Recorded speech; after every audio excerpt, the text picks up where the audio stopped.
ಮಕ್ಕಳೇ ಸೌಂಡ್ ಬರ್ತಾ ಇಲ್ಲ ಮಕ್ಕಳೇ.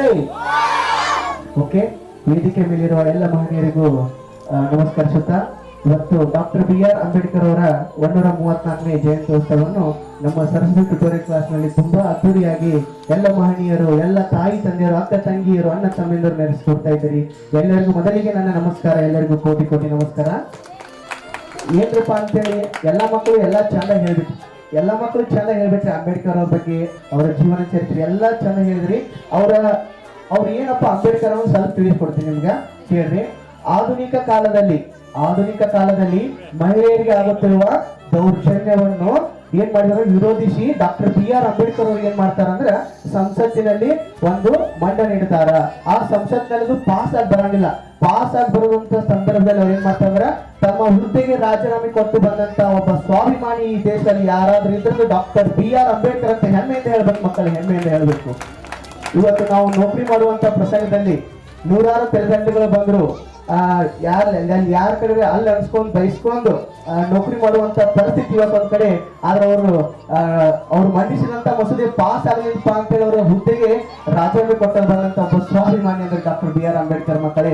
ಅವರು ತುಂಬಾ ಕಷ್ಟದ ಜೀವನದಲ್ಲಿ ನಡೆದು ಬಂದು ಶಿಕ್ಷಣ ಎಂಬ ಹಾಲನ್ನು ಕುಡಿದು ಹುಲಿಯಂತೆ ಗರ್ಜಿಸಿದರು ಮಕ್ಕಳೇ, ಹುಲಿಯಂತೆ ಗರ್ಜಿಸಿದರು. ಅವರ ಒಂದು ಜೀವನವೇ ದಂತಕಥೆ ಅಂತ ಹೇಳ್ಬೋದು ಮಕ್ಕಳೇ. ಅವರು ಯಾವುದೇ ಒಂದು ಸಮುದಾಯಕ್ಕೆ ಮೀಸಲವಾಗಿದ್ದಿಲ್ಲ. ಅವರು ಯಾರಂದ್ರೆ ಮೇಲ್ವರ್ಗದವರಿಂದ, ಮೇಲ್ಜಾತಿಯಿಂದ ಆ ವರ್ಗಕ್ಕೆ ತುಳಿತಕ್ಕೆ ನೊಂದವರಂತಹ ಆ ಒಂದು ಧ್ವನಿಯಾಗಿ ಇಡೀ ವಿಶ್ವಕ್ಕೆ ಒಬ್ಬ ವಿಶ್ವ ಮಾನವನಾಗಿ ನಿಂತಂತ ಏಕೈಕ ನೇತಾರ ಯಾರಾದ್ರೂ ಈ ಜಗತ್ತಿನಲ್ಲಿದ್ದಾರೆ ಡಾಕ್ಟರ್ BR ಅಂಬೇಡ್ಕರ್ ಮಕ್ಕಳಿಗೆ. ಡಾಕ್ಟರ್ BR ಅಂಬೇಡ್ಕರ್ ಅವರೊಂದು ಮಾತು ಹೇಳ್ತಾರ, ಶಿಕ್ಷಣ ಸಂಘಟನೆ ಹೋರಾಟ ಅಂತ ಹೇಳ್ತಾರೆ ಮಕ್ಕಳೇ. ಯಾರು ಚೆನ್ನಾಗಿ ಶಿಕ್ಷಣ ಕಲಿತಾರ ಅವರು ಸಂಘಟನೆ ಮಾಡಬಹುದು, ಎಲ್ಲಿ ಸಂಘಟನೆ ಇರ್ತದೆ ಅಲ್ಲಿ ಹೋರಾಟ ಮಾಡಬಹುದು ಅಂತ ಒಂದು ಅದ್ಭುತವಾದ ಮಾತನ್ನು ಹೇಳ್ತಾರೆ ಮಕ್ಕಳೇ. ನ್ಯಾಯ ಬೇಕೆಂದೆನಿಸುವವರಿಗೆ ಅನ್ಯಾಯವಿಸುವ ಬಂಡರ ಕಿಬ್ಬದೆಯ ಕೀಳು ಮುರಿದರೆ ಸಿಕ್ಕಿದೆ ನ್ಯಾಯ ಅಂತ ಹೇಳ್ತಾರೆ ಮಕ್ಕಳೇ. ಒಂದ್ ಕಡೆ ಅಣ್ಣ ಬಸವಣ್ಣ, ಗೌತಮ ಬುದ್ಧ, ಮಹಾವೀರ ಕಂಡಂತ ಕನಸನ್ನು ಈ ಒಂದು ಜಗತ್ತಿನಲ್ಲಿ ನನಸು ಮಾಡಿದಂತ ಏಕೈಕ ಮಹಾ ವ್ಯಕ್ತಿ ಯಾರಾದ್ರೂ ಇದ್ರದು ಡಾಕ್ಟರ್ BR ಅಂಬೇಡ್ಕರ್ ಅಂತ ಹೆಮ್ಮೆಯಿಂದ ಹೇಳ್ಬೇಕು ಮಕ್ಕಳೇ, ಹೆಮ್ಮೆಯಿಂದ ಹೇಳ್ಬೇಕು. ಯಾಕಂದ್ರೆ ಅವರೆಲ್ಲ ಸಾಮಾಜಿಕವಾಗಿ ಹೋರಾಟ ಮಾಡ್ಕೊತ ಬಂದ್ರು, ಮತ್ತ ಸಾಮಾಜಿಕವಾಗಿ ತ್ಯಾಗ ಮಾಡ್ಕೊತ ಬಂದ್ರು. ನಮ್ಮ ಡಾಕ್ಟರ್ BR ಅಂಬೇಡ್ಕರ್ ಏನ್ ಮಾಡಿದ್ರು, ಸೈದ್ಧಾಂತಿಕವಾಗಿ ಹೋರಾಟವನ್ನ ಮುನ್ನಡೆಸ್ಕೊಂಡು ಬಂದ್ರು ಮಕ್ಕಳೇ. ಒಂದ್ ಕಡೆ ಒಬ್ರು ಹೇಳ್ತಾರೆ ಏನಂದ್ರ, ಕ್ಷಮಿಸ್ಬಿಡು ಅಂಬೇಡ್ಕರ್, ಕ್ಷಮಿಸ್ಬಿಡು, ನೀ ಕೊಟ್ಟ ಮೀಸಲಾತಿ ಪದದಿಂದ ನಾವು MLA MP ಗಳಾದೆವು, ದುಷ್ಟರು ಬಂದು ಸಂವಿಧಾನಕ್ಕೆ ಬೆಂಕಿ ಇಟ್ಟರು ಬಾಯಿ ಬಿಡಬೇಕಾಗಿ, ಕ್ಷಮಿಸ್ಬಿಡು ಅಂಬೇಡ್ಕರ್, ಕ್ಷಮಿಸ್ಬಿಡು ಅಂತ ಹೇಳ್ತಾರ. ಇನ್ನೊಂದ್ ಕಡೆ ಹೇಳ್ತಾರ, ಅಕ್ಕ ತಂಗಿಯರ ಮಾನ ಹರಾಜಾಗುತ್ತೆ ಹೇಳು, ಮೌನವಾಗಿದ್ದಕ್ಕೆ ಕ್ಷಮಿಸ್ಬಿಡು ಅಂಬೇಡ್ಕರ್, ಕ್ಷಮಿಸ್ಬಿಡು ಅಂತ ಹೇಳ್ತಾರೆ ಮಕ್ಕಳೇ. ಎಷ್ಟು ಅದ್ಭುತವಾದ ಮಾತು ಮಕ್ಕಳೇ. ಇನ್ನೊಂದು ಮಾತು ಹೇಳ್ತಾರ ಏನಂದ್ರೆ, ನೀ ಕೊಟ್ಟ ಭಿಕ್ಷೆಯಿಂದ ನಾವು ವಿವಿಧ ಹುದ್ದೆಗಳಿಗೆ ಸೇರಿದ್ದೇವೆ, ಶೋಷಿತರ ಧ್ವನಿಯಾಗದೆ ದಮನಿತರ ಧ್ವನಿಯಾಗಿ ನಿನ್ನನ್ನೇ ಮರೆತವರನ್ನು ಕ್ಷಮಿಸಿಬಿಡು ಅಂಬೇಡ್ಕರ್, ಕ್ಷಮಿಸಿಬಿಡು ಅಂತ ಹೇಳ್ತಾರ. ಕಾನನ ದೇವರಿಗೆ ಕೈ ಮುಗಿದ ಮಹಿಳೆಯರನ್ನು ಕ್ಷಮಿಸಿಬಿಡು ಅಂಬೇಡ್ಕರ್, ಕ್ಷಮಿಸಿಬಿಡು ಅಂತ ಹೇಳ್ತಾರೆ ಮಕ್ಕಳು. ಎಷ್ಟು ಅದ್ಭುತವಾದ ಮಾತು. ಈ ಇನ್ನೊಂದು ಮಾತು ಹೇಳ್ತಾರೆ, ಗಾಂಧಿಯೊಂದಿಗೆ ಬ್ರಿಟಿಷರೊಂದಿಗೆ ಗುದ್ದಾಡಿ ಏನ್ ಮಾಡಿ ನಮಗೆ ಸಂವಿಧಾನವನ್ನ ಕಲ್ಪಿಸಿಕೊಟ್ಟೆ, ಆದ್ರೆ ಸಂವಿಧಾನ ಶಾಸನ ಮಾಡುವಂತ ಜಾಗದಲ್ಲಿ ಹೆಂಡವನ್ನು ಕುಡಿದು ನಿನ್ನನ್ನು ಅವಮಾನ ಮಾಡಿದವರು ಕ್ಷಮಿಸಿಬಿಡು ಅಂಬೇಡ್ಕರ್, ಕ್ಷಮಿಸಿಬಿಡು ಅಂತ ಹೇಳ್ತಾರೆ ಮಕ್ಕಳೇ. ಅಂತ ಅದ್ಭುತವಾದ ಇಡೀ ಒಂದು ಜಗತ್ತಿನಲ್ಲಿ, ವಿಶ್ವ ಜಗತ್ತಿನಲ್ಲಿ ತಿರುಗಿ ನೋಡಿದ್ರು ಬಡವರ ಮನೆಯ ದೀಪ ಆರದಂತೆ ನೋಡಿಕೊಂಡ ಸ್ಫೂರ್ತಿ ನೀನು ಅಂಬೇಡ್ಕರ್. ಇಂದು ಮುಂದು ಹಿಂದೆಂದು ನೀನೇ ನಮ್ಮ ವಿಶ್ವಗುರು ಅಂಬೇಡ್ಕರ್, ನೀವೇ ನಮ್ಮ ವಿಶ್ವಗುರು ಅಂಬೇಡ್ಕರ್ ಅಂತ ಎಷ್ಟು ಒಳ್ಳೆ ಮಾತು ಹೇಳ್ತಾರೆ ಮಕ್ಕಳೇ. ಅವರ ಒಂದ್ ಕಡೆ ಒಬ್ಬ ಕವಿ ಹೇಳ್ತಾನ, ಅವರ ಹೆಸರನ್ನು ಉಳಿಸುವಂತ ಪ್ರಯತ್ನ ಮಾಡಬೇಕು, ಅವರ ಹೆಸರನ್ನು ಅಳಿಸುವಂತ ಪ್ರಯತ್ನ ಮಾಡಬಾರ್ದು ಅಂತ ಹೇಳ್ತಾರೆ ಮಕ್ಕಳೇ. ಅವರು ತುಂಬಾ ಕಷ್ಟದ ಜೀವನದಲ್ಲಿ ಬೆಳೆದು ಬಂದ್ರು. ಒಂದ್ ಕಡೆ ಏನಾಯ್ತಂದ್ರ, ಕೇಳೋ, ಅವ್ರು ಏನ್ ಹೇಳ್ತಾರಂದ್ರ, ಒಂದು ಊರಲ್ಲಿ ಏನಿರ್ಬೇಕಂದ್ರ ಒಂದು ಮಂದಿರ ಇತ್ತಂದ್ರ ಅಲ್ಲಿ ಏನಂತಾರ 100 ಭಿಕ್ಷಕರ ವಾಸ ಮಾಡ್ತಾರ.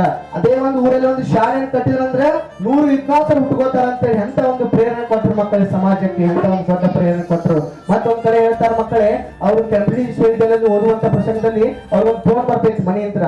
ಏನಂದ್ರ ಅವ್ರ ಹೆಂಡತಿ ಒಂದು ಲೆಟರ್ ಬರ್ದಿರ್ತಾರ, ನಿಮ್ಮ ಮಗ ಸತ್ತಿದ್ದಾರೆ ಅಂತ ಲೆಟರ್ ಬರ್ಬಿಟ್ಟಿರ್ತಾರ. ಅವಾಗ ಅಂಬೇಡ್ಕರ್ ಅರ್ಥ ಇದ್ದಿರ್ತಾರ.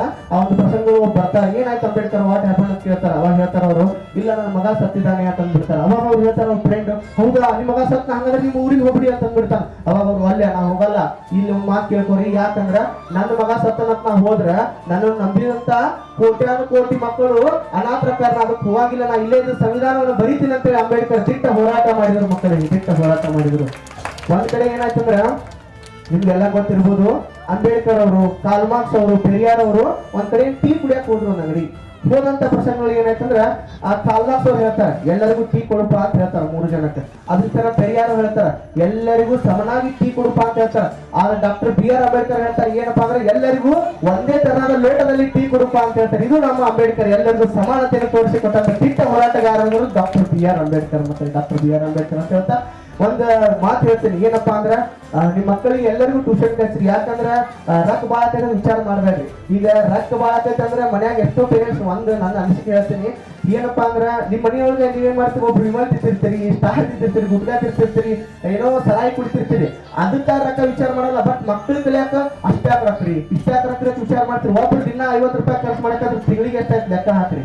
ಅದಕ್ಕೆ ಹೇಳ್ತೀನಿ ನಿಮ್ 2 ಕಣ್ಣು ನಿಮ್ ಮಕ್ಕಳೇ. ಅದಕ್ಕೆ ಹೇಳ್ತೀನಿ ಮಕ್ಕಳ ಸಂಬಂಧ ಒಟ್ಟ ಹಿಂಜರಿಬೇಡ್ರಿ. ನಾನು ಕಲಿಸ್ಬೇಕಂದ್ರೆ ನಮ್ಮ ಅಮ್ಮ ಯಾರೋ ಕಾಲ ಹಿಡ್ಕೊಂಡು ನನ್ನ ಶಾಲೆ ಕಲ್ಸಿದ್ರು, ಇಂಜಿನಿಯರಿಂಗ್ ಮಾಡಿಸಿದ್ರು. ಬಟ್ ನಾ ಏನ್ ಕಲ್ತಿರೋ ನಮ್ಮ ಅಮ್ಮ ಗೊತ್ತಿಲ್ಲ. ಅದು ದೊಡ್ಡ ಕೀರ್ತಿ ಅಂತ ಹೇಳ್ತೀನಿ.